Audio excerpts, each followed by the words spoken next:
every athlete, every person, every human being has an opportunity. Some opportunities don't come when you want them. But if you're prepared, good opportunities can happen. Always be ready, because you never know when your number is going to get called. I'm not coming back. Emiy Apparel. Encourage me. I'm young. Calvin T. Mann, leading Emiy, served over 20,000 youth through speaking, coaching, and mentoring. He has inspired us for years. Welcome to Emiy TV Podcast with your host, Calvin T. Mann, the Encourager. Good afternoon. Good afternoon. Good afternoon. Welcome to Emiy TV. Put your family first podcast. We got a Hummer today. We got a new call-in number, 313-437-3722. That's 313-437-3722. And we want to get right into the meat of this thing.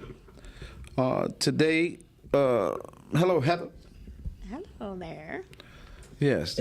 Monique, how you doing? I'm great. Good. We got a special guest in the building. I know that I don't like these headphones. I ain't gonna lie to y'all. Y'all know I don't like these headphones. So today our special guest is my guy, Joseph Williams. And Joseph Williams, as some will call, is the architect, the engineer, the leader. He's been around doing this thing for, some say centuries, but he don't want to be called old. All right, and so we are going to get right into it. Heather, how's your day? How you doing? I'm doing great. It's been a full day. You sure about that? Yes.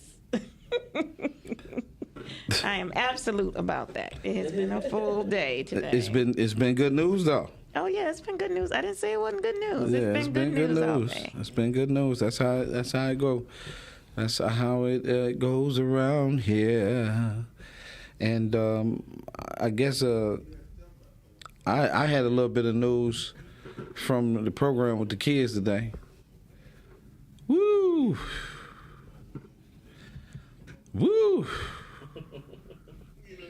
Anyway, we good to go with today with Joseph. I'm distracted because I'm trying to share this with the different groups. Well, great, because that is a segue for me to frame our conversation for today. Yes, do your thing. Right. So our topic today is the journey of boys to men, a wide and different path. We're excited to have Joseph here just because of his wealth of experience and knowledge and information, and his journey as to his own journey, but also that journey of the boys and men that he's encountered along this space, and kind of looking at this idea of the journey of boys to men through a different lens. And a couple of things that I wanted to share today. We always talk about acceptable culture.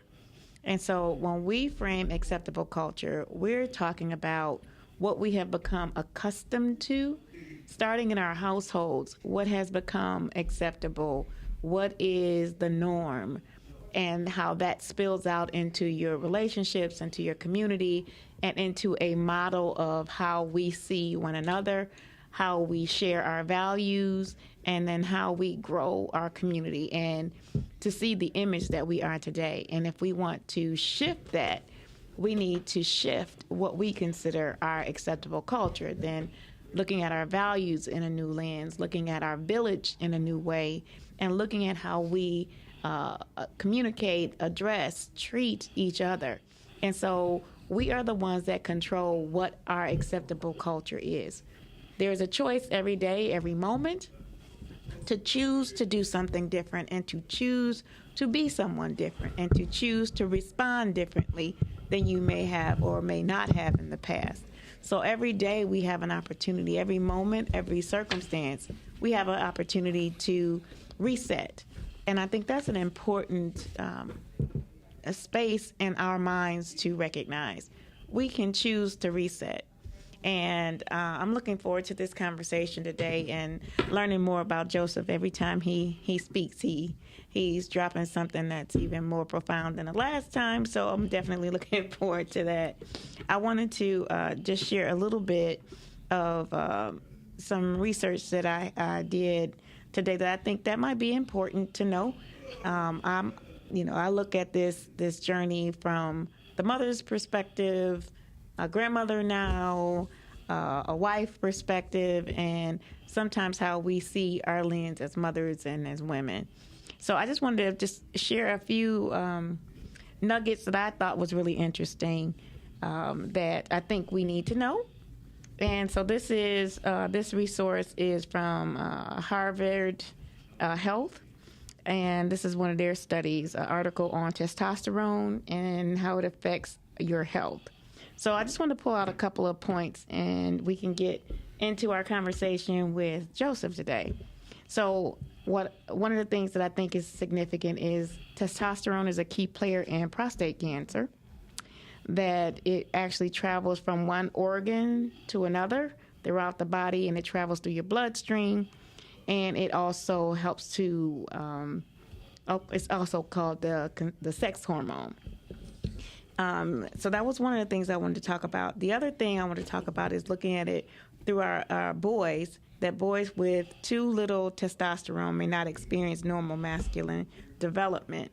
And so that's the physical aspect of it, but that's also the emotional aspects of it. So I want to make sure that we have an understanding of that. And then looking at it as men often also age, that some of the problems that also develop when we are not looking at healthy levels of testosterone. So Come on. in addition to just low sperm counts, it's heart disease and heart damage that comes and puts them at risk of heart attacks. It is liver disease. It's swelling in the legs and the feet. It's high blood pressure and cholesterol. It's insomnia, headaches, stunted growth, and irritability. So mood swings and things, and impaired judgment. So if we're not careful to make sure that, one, our boys and our men are healthy and that they're getting all the nutrients they need, and also how we address stress. Stress is a killer. And so we have to be mindful of what we're doing about it and how we're going about reducing levels of stress for one another. So I just wanted to kind of frame that today. I thought those were interesting points. Very interesting, because it also impacts the brain. Absolutely. Low testosterone impacts the brain, right? So you know how I love studying things about the brain and how the brain is connected to so many things. The male brain, the brain of the man, right? The brain itself. So just a quick, because I know he don't want me to read this 19-page bio, right? Joseph Williams, local social entrepreneur. Joseph Williams is on a mission to restore the lives of those affected by crime. He has done that. His passion for helping the incarcerated, formerly incarcerated, and their families reach their God-given potential is born from his own personal battles. He has done that. In his gripping memoir, Sheep in Wolves' Clothing, When the Actions of a Christian Turn Criminal, Joseph simultaneously recounts his own personal triumph over drugs, crime, and prison, and becomes a conduit of freedom for others. Love that. Last but not least, as a founder of the CEO of New Creations Community Outreach, formerly Transition of Prisoners, he developed and implemented a number of innovative approaches that have helped others to experience total restoration. An evaluation of the New Creation Top program conducted in 2000 found that those who graduated from the top program were 10 times less likely to have any further contact with the criminal justice system than the control group consisting of those who did not go through the program. As a result of innovation and success of the top program, Joseph was recognized as an outstanding social entrepreneur in 2006.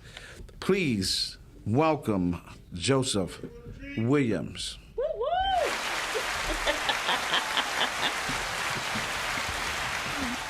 Love the sound effects. Thank you for that thundering round of applause. Yes. So good to be with you, Calvin and Heather. Thanks for inviting me to hang out with you this afternoon. Well, we thank you, and we choose this to have, the conversation, the journey of boys to men. We kind of focus this day, this time, which will go on, to have these discussions. And I couldn't think of nobody. I said, let me check and see if my man is available. And you have, well, first, let me say, your input in my life since we met is overwhelming to me. And I truly appreciate the guidance, the fact that you see anything good in me enough to share your wisdom with me is a blessing, and I take it as such, and I thank you for that. Well, you're very welcome. I appreciate you allowing me to share with you. As you said in the beginning, I am old. I acknowledge that I'm old. God blessed me to see 71 years last December 1st. December 1st. And the Bible says that we are given 70 years. And so, I'm on the gravy part, right? So at this juncture in my life, it's important for me to be able to share with those who are coming up behind me, the generation that's coming up behind me, the things that I have learned along the way. And I certainly look at that as very important work and a part of my legacy. And one thing that one benefit, right, of being old is that you've seen a lot of stuff over the course of the years. So, in addition to my book learning, which God has blessed me to have, a significant level, I've seen some stuff. So, when I'm working and when I'm sharing with others, I'm not just talking about from theory. I'm talking about some things that I have seen.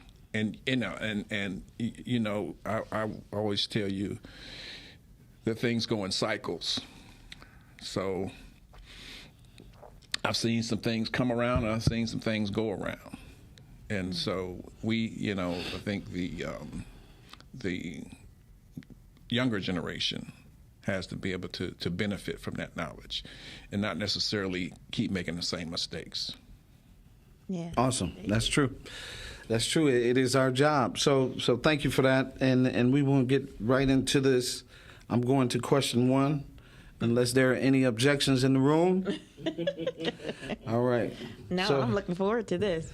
So Joe, let's start here. Tell us about yourself, your beliefs, personal philosophy, and what makes you who you are. So I am a Detroiter, born and raised. What up, though? And I grew up in the 50s and 60s in Detroit, which was very, very, very interesting time to come up. And I grew up in a poor working class neighborhood, the hood. I'm the youngest of 6 children.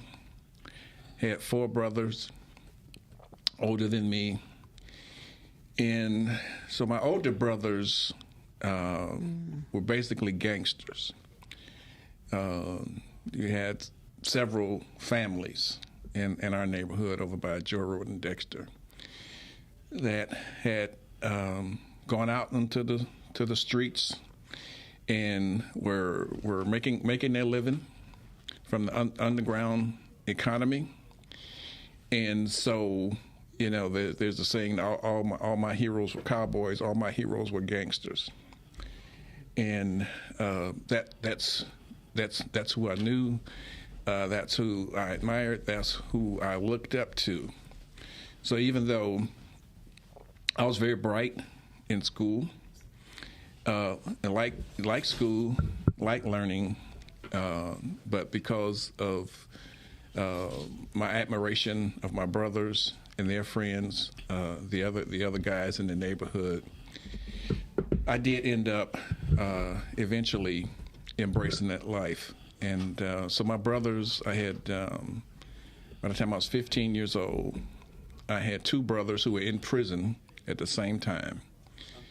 I had one brother who had been killed, shot to death at the age of 19. And this was back in the 60s. This was not as common. It was not as common back then as it was now. And so, yeah, I did end up leaving home at the age of 15 because of abuse from my father, and ended up hitting the streets at the age of 15, having led a relatively sheltered life. So I wasn't really prepared to go out on the streets. This was in 1968. Which, if anybody knows history, right, knows that was a very, very pivotal year in our community. 1 year prior, we had the great insurrection here in Detroit. And, there had been civil disturbances around the country. Probably about a month before I decided to leave home at the age of 15, the great Dr. Martin Luther King had been assassinated. So there was a lot, it was really, I tell young people now, they think stuff is happening now. It was real back then. They were assassinating people left and right. And when there were disturbances, it wasn't just marching, they were killing one another. The protesters, the rioters, the revolutionaries, as you call them, were trying to kill the police, and many of them were being killed, and that was pretty much the content. That was that also was the first drug epidemic, the beginning of the first drug epidemic, which I believe was a dumping of heroin into the black community.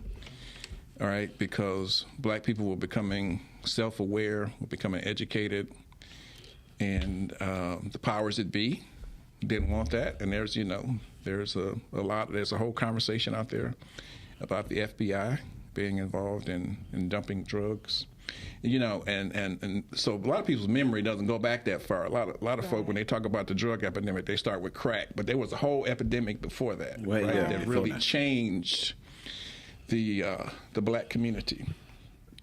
Or first time we had drug dealers, drug addicts, where people began to be afraid of young people. Old people couldn't walk the street without being accosted, breaking in people's houses. We didn't have car alarms and burglar alarms. As a matter of fact, back then, prior to that, you could leave your door open. We would sleep you can camp out at Belle Isle and go to sleep. You could sleep on your front porch, on your back porch when it was hot in the summertime. I don't think too many people would try that now. You wake up without a head, right? Somebody knock your head off, catch you sleeping on the porch. And so, so that was the context that I came up in. Had been an honor student in school, and quickly within a year had become a heroin addict, a criminal, and became a a career criminal, right? Between the ages of 15 and 28. And I had, and you asked about my philosophy. I was raised in the church before then. If you encountered me between the time of 1968 and 1981, you wouldn't think that I had ever been inside of a church. But that is how I made my living. And selling drugs, armed robbery, going to prison. And when I was 28 years old, I recommitted my life to Christ. So that is the framework that I work out of. I realized after kind of trying everything that I needed to turn back to and re-embrace the faith my mother had instilled in me as a young person. And so, you've read some of the accomplishments, some of the programs I have created, the work that I have done, and all of my work has been from a faith-based perspective, has been from a church-based perspective, because I believe that God has placed tremendous potential in all of us. And in order for us to realize that potential, you have to tap back into God, into your relationship with God. Oh, hey, say no more.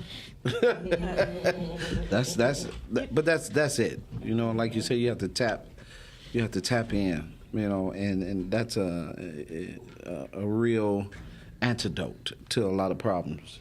I do have a question for you, Joseph. Do you feel like because you had that foundation, it gave you something to go back to? Oh, yeah, absolutely. Absolutely. And that was indicative of my generation. And I write in one of my books, there's a hero in you.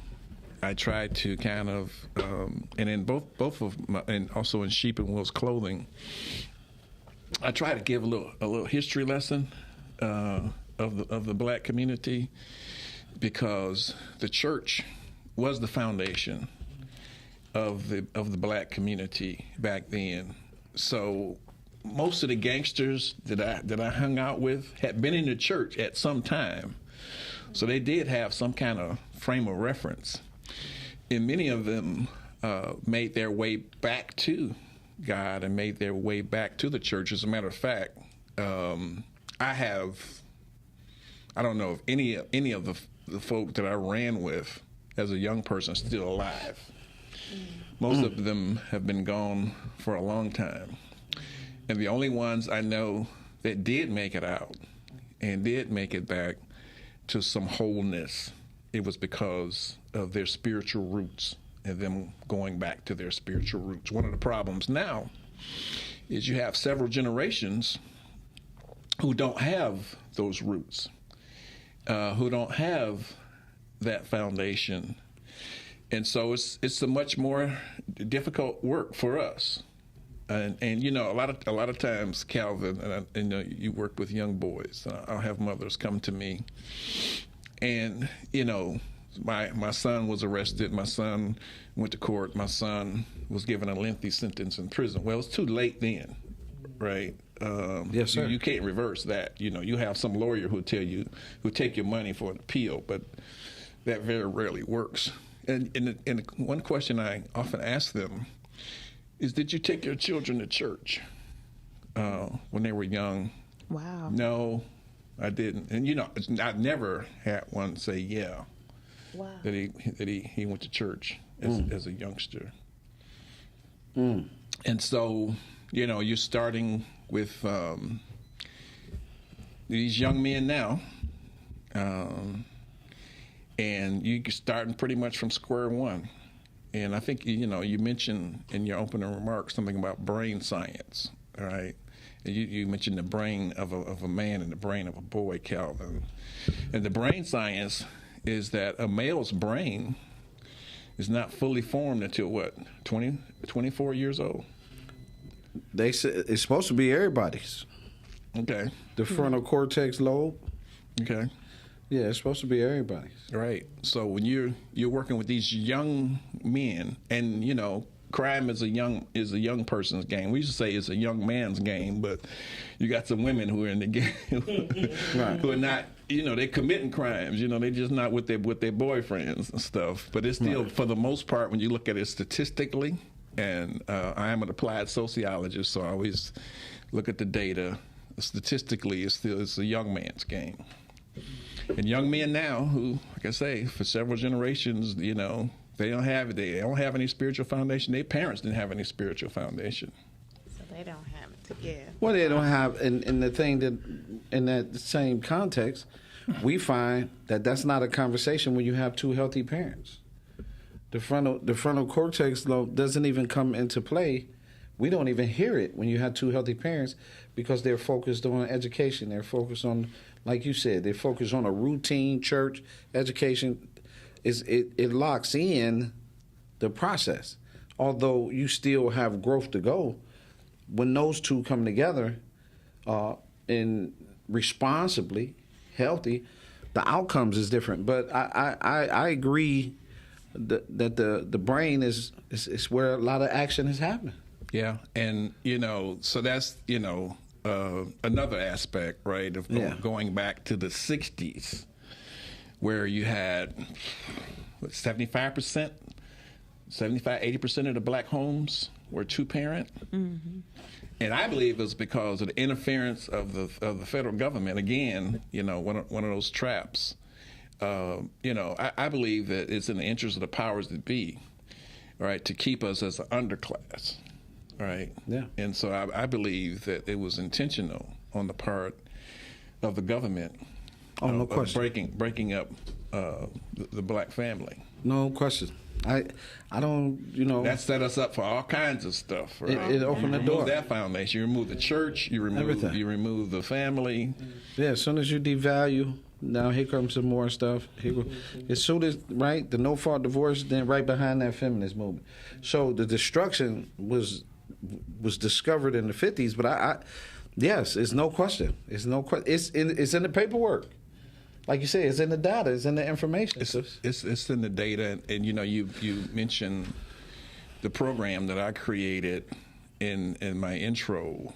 My program was based on a theory called social integration, which was advanced first by Emiy Durkheim. And you work with young people, you might know the work of Durkheim. He did a lot of suicide work, and he found that people who were more social integrated were less likely to commit suicide. And other scholars after that, studied social integration in regard to other negative outcomes, including homicide. So I base my program on that. And social integration is defined as attachment to family, attachment to church, and attachment to work.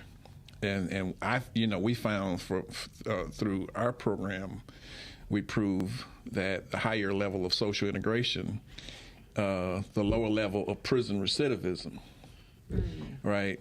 So, say you now we're in a situation where we don't have that attachment to church, we don't have that attachment to family, and for a long time, didn't have that attachment to work. And so no wonder we see, all of the crazy things that are happening in the black society. It used to be that black folk had one of the lowest suicide rates. Yes, sir. Of anybody in the country. Yes, sir. And they couldn't figure that out. Sociologists were studying that. And I remember when I was in grad school, the professors would come around and try to pick the brains of the graduate students, right? And they were trying to, this one who was studying suicide, come ask us grad students about what is our ideas about why the suicide rates are so low. And I raised my hand, and he called on me. And I said, it's because it's hard to kill yourself by jumping out the basement window. So, That's real. Right, right. But it really is because we had such high levels of social integration. We had that family life. We had that spiritual life. And, and then many times throughout history, we had that strong work life. I mean, the neighborhood I grew up in, you could do everything right there in the neighborhood. Right. You could shop, you could work, you can go worship. Right? Yeah. And so once they start destroying our communities, we were like sitting ducks. Yeah, and that's powerful. I guess we most definitely beat it. But let's get to before we jump into the rest. Let's talk about your 3 books, because your latest is the Sheep and Wolves Clothing. No, that's the first. That's the my first book. Then it's this brother. Sheep and Wolves Clothing, which was initially published by Moody Press. It's a memoir, and it's meant to be inspiring and encouraging for people who found themselves in bondage to crime and drugs. That to let people know that there is a way out, and especially it's been especially inspiring to parents who did their best to raise their children, and their children ended up in crime, ended up in drugs, and a lifestyle, for a long time. And they began to wonder, whether there was any hope for their child. And so, I wrote this book to give people hope, to no matter how bad off or whatever the situation is for your child, you never stop praying for your child, because my mother never, thank God, she never stopped praying for me. You got my man in here. Was that? The story of God's goodness and grace in life of Joe Williams has the same impact as those on the honor roll of faith, Hebrews 11. Yep. Joe can testify because he has been through the test of fire. Every want to grow in the Lord saint will be inspired by his story. Looking forward to the sequel. Reverend Haman Cross Jr. Wow. All right. Yes. Pastor Cross is significant in this work that we've been able to accomplish. Amen. He was my pastor. He's been one of my heroes for many years. Oh, blessing. And and Haman, so you see more black folk writing and getting books published. Well, back then, and like before 2000, black authors were a lot more rare, right? Because they didn't know how to navigate the publishing industry, and publishers didn't know how to find them and market their books. So so Tony Evans was one of the first Christian black authors to start getting published. And that was one of the first things that they told him. They told him, we love your writing, we love your work, but we don't know how to sell your books. And so Tony, he kind of pioneered that and opened the door for a lot of other black authors. Tony Evans has been one of the most consistent pastors in the walk. Right. And I'm talking, most people don't know Tony Evans is that old. They're just now getting turned on to Tony Evans. Yeah. Tony Evans been around. He's in the late 70s. Yeah. Yeah. And you wouldn't know it. Mm-hmm. Right. So, and then I know I handed out a ton of these. There's a Hero in You. So There's a Hero in You is actually based on the life of one of my biblical heroes, which is Gideon. Gideon was a judge. And the reason I love Gideon is because he was the judge who was known for poor self-esteem.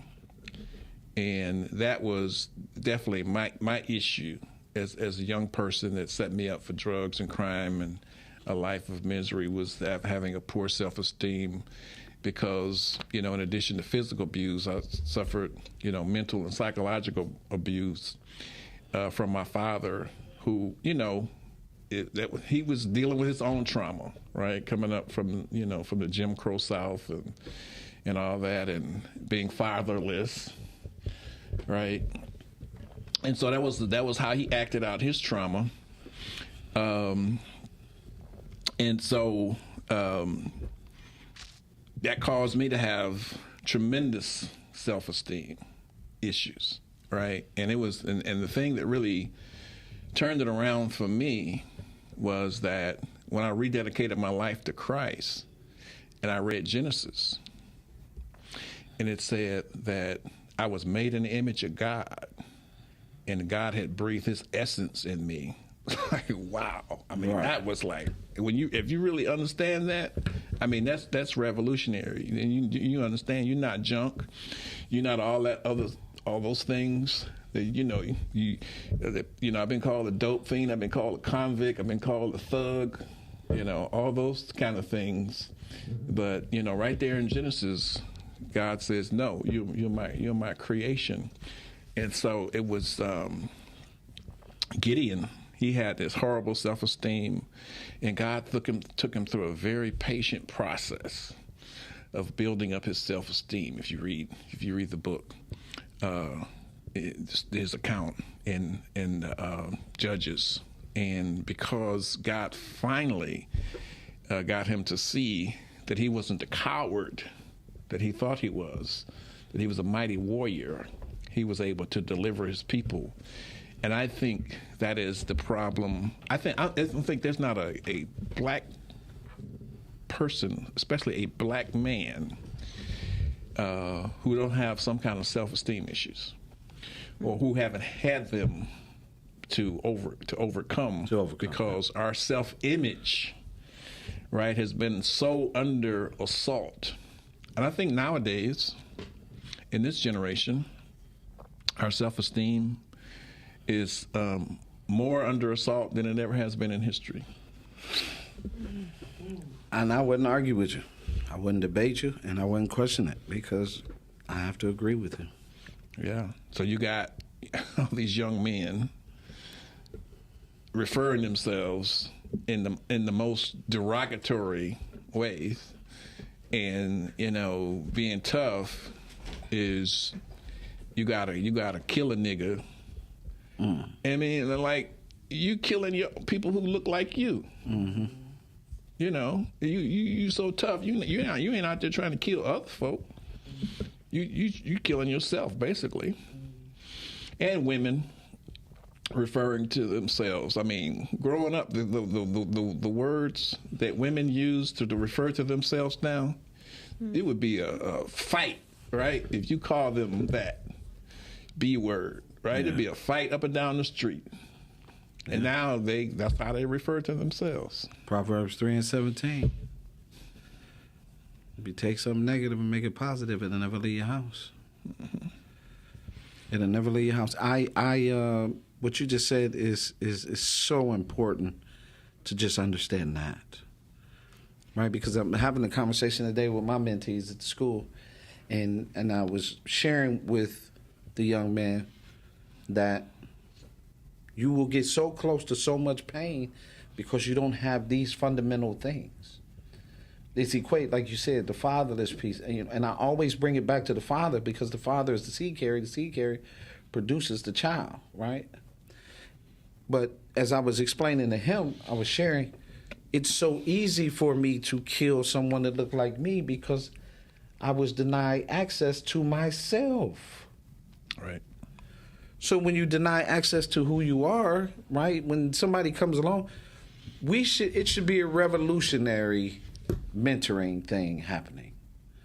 Everybody needs a mentor. Everyone. But we should be mentoring long before, right? Long before there is any incidents.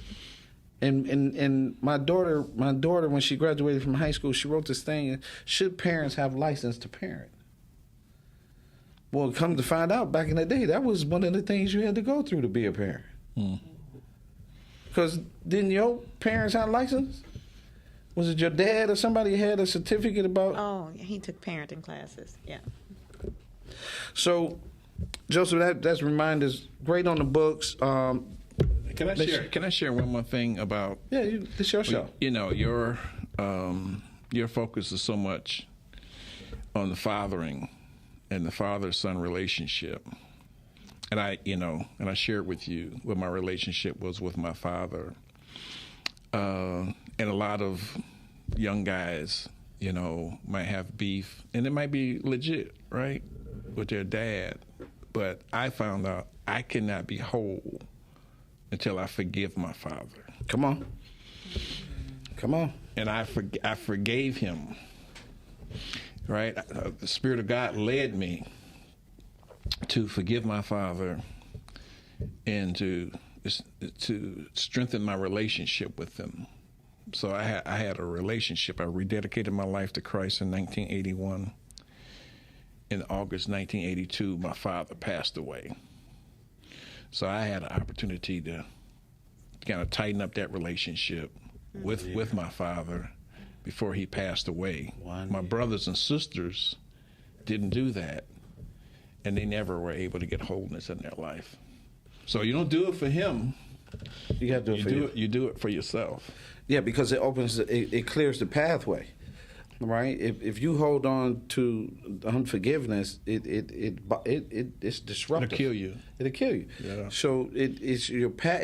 You opened up yourself to Joseph Williams because of that, the forgiveness, because of the process of forgiveness. That's amazing, and kudos to you, because a lot of people. I remember when my dad, came to apologize. We was on my brother's house on Hull on the east side. I'll never forget it. And people was getting out the car. I was like, I've been forgiven, right? Because I didn't even know the stuff that I know today. But you didn't know that this was part of the plan for him to be in this position anyway. We make things so difficult for him, right? In his path, his decision making, and how that made it very difficult for him to be a father to his children. And like my man said, it wasn't like black fatherhood had a prescription anyway. It wasn't like we come in the world like we the baddest fathers. That wasn't the case. Today, we see fatherhood in a completely different manner, where we are involved, right? But where we got to get the situation together is we are involved in the home. We have to make the home complete, because the essence is so important to the community, the family, the father, everything. The father being in the home with his children it's everything, right? And this is why I say that disorder, but we won't get into that. Heather, did you have a question? Question and comment. I really, as I'm sitting here listening to you, I'm thinking about so many of the young men and boys that we deal with at that level, and that we talk often about the experience versus exposure. And when you have some conversations with some of our young men, they mistake exposure for experience. And so because they've been exposed to something, they think they know something. And it really is a difference. And it's not a judgment on it, but it is a difference. So if you say that you've been exposed to, let's just say, gang violence, you've been exposed, and you have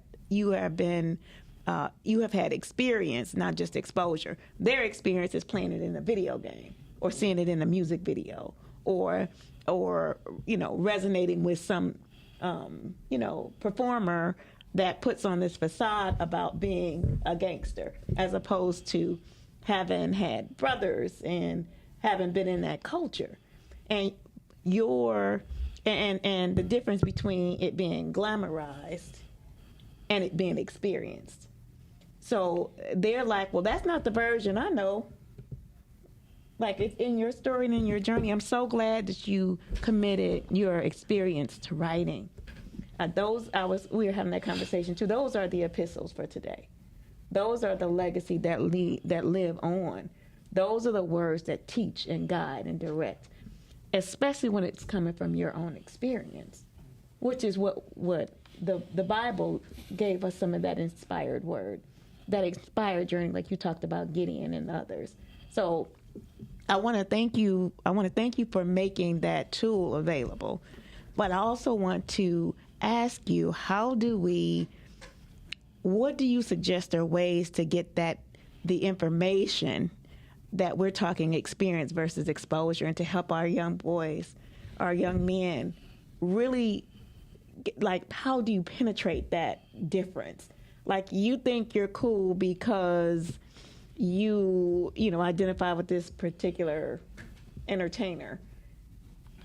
You think you know what that life is like, and you want to act tough with mom, as mom's trying to correct you because she's the one that happens to be present, and you want to, rise up against mom because you think that's what gangsters do. I don't have to take nothing from nobody, but can you give me some Captain Crunch? You know what I'm saying? So, I mean, I talk to mothers all the time, and these are the conversations that we're having. You think you're a big man, but then you turn around and say, can you get me some Twinkies from the store? Can you grab my PJs for me? How do we help them to navigate the reality of really becoming a man and manhood things? You talked about self-esteem too. Yeah, and I think you guys really have the answer to that. And as I've watched your work over the time that I've gotten to know you, and I think the key is proximity. To allow those young people to be close to you, to be transparent before them, to be available to them. The challenge is we don't have enough men to go around to deal. The problem is so large, and so I go back to what I said initially, that I'm an applied sociologist, so my expertise is design and develop programs church-based.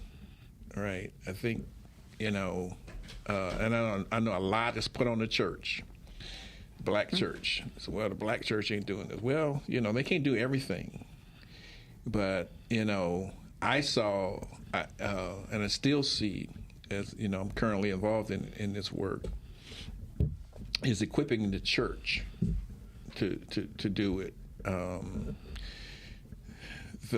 Those black men who are in the church, who are positive, who have a concern for these young people. So, mentoring groups in the church, boys groups in the church, to teach them these principles and to establish these relationships with them. So one thing I know, like I'm a program design and development person. That's what I do. That's what I studied. But nothing takes the place of a relationship. Indeed. So tell us about the Brotherhood, because we got off at the other two. We got a few minutes. So the Brotherhood is a book that I contributed to, and it was the consulting editor is a man by the name of Matthew Parker, who was my mentor when I first came out of the streets into the church. He was a professor at what was then William Tyndale College. So he went, and that was his model. He created this educational program, this college level educational program, with the intention of not only being an instructor, but becoming also a mentor, and then later a friend. So I've known Matthew since 1982. Since I was, just a youngster coming up, and so he's just an amazing brother.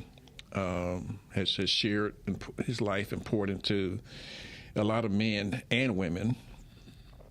Right now he's a consultant for Our Daily Bread, right? Our Daily Bread, Everybody knows black, that. everybody know Our Daily Bread, Everybody right? knows that. Here's the thing, like 12 years ago, and he took me with him on a tour of Our Daily Bread.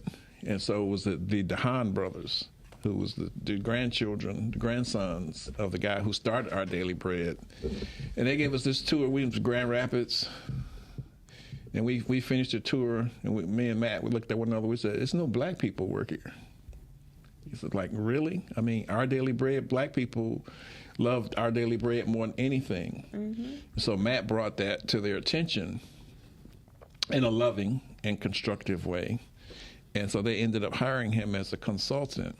And so Matt has been able to increase the number of black employees tremendous, and they have some phenomenal young people working for them now. And they have this is an imprint that's called Voices, and which Matt oversees, and this is an imprint by Our Daily Bread specifically for black people, and a lot of resources that they are creating specifically for black men. Right, and so this is Brotherhood is 40 different stories. I have a couple of chapters in here that is geared toward African American men, and this is just one of their resources. We have another book that's coming out later this year called Man to Man, right, which is black men authors who are writing to men's issue. I have a chapter in that book on, of course, prison ministry, right? And I don't think we give enough attention to that because we live in an age of mass incarceration, right? If any other race had this number of men incarcerated, I mean, it would be a tremendous uproar. We're the only ones who have not responded, I think, the way we should have with the number of African American men. We have more African American men in prison on parole and probation than there were in slavery in 1850. Wow. No. And we're not. It's not the kind of conversation that should be taking place in the black community. We got to have it. Mm-hmm. That's something that's should be on our platform, our shoulders. We got to have that conversation, right? Because again, you're talking impact. You're talking impact. That is impactful. I remember when they decided to change the laws because so many were in there, but it was all up front. You're talking impact because even when I was, man, I don't even want to get started, man. You're talking impact, right? And it's an influence because the results of that impact is an increase of black on black crime. Whereas it was loving, it becomes unloving, and it becomes non-caring. That's something that we have to talk about. Brother Joseph, we only got a few minutes, man. If you can share, we got to do this again, but share where people can reach you at. Great story. Yeah, my email address is joewilliams517@gmail.com. That's the best way to get in touch with me. Heather? You can reach me at yourinspired with a D, journey.com, yourinspiredjourney.com, or you can reach me by phone at 313-759-7855. Mm-hmm. You can reach me at calvintman.com.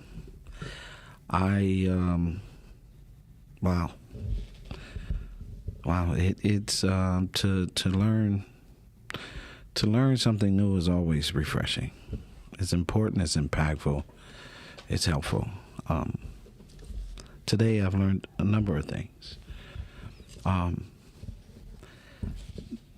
The way social integration was explained to me today will be incorporated in my research, even more so. To understand that I've never had to ask for permission. I was sharing with the team today at the school, like, I never asked for permission. And I shared this with you. I said, when I was in one part of the state, when I was in high school and everything, I may have had maybe 3 incidents where the N-word was used against me, where I was called the N-word. I was invited to all kinds of households. The mayor of Ferndale treated me like a son. I was never subjugated to mistreatment. I have access to refrigerators and anything that I wanted, keys to the house, the whole nine. It wasn't until I returned to the city that I suddenly became this word consistently. And what I don't understand and why is maybe everybody doesn't have this mindset, but I don't really understand how we keep saying we need to come together as a culture, and we do everything to keep us apart. Is it the conditioning? Is it the fatherlessness? Is it a lack of God? All I know is when you have all three, something is different. And as Joseph shared, social integration and the foundation of having God in your life, in your church, within your community, plays a key significant part to never returning. And somehow we've turned our back on God. God is everywhere. And with that being said, all I can tell you is I got him. My house has him. My wife got him. My children is informed of him, got him.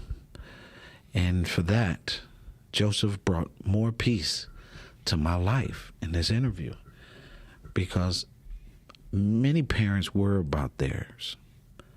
And learning what I learned today, I will inspire my children even more because I'm free. I never had to buy into these things. And matter of fact, because I'm free, I can do more. Joseph did a lot. We really appreciate everything he's done over the years and continues to do and pouring into people.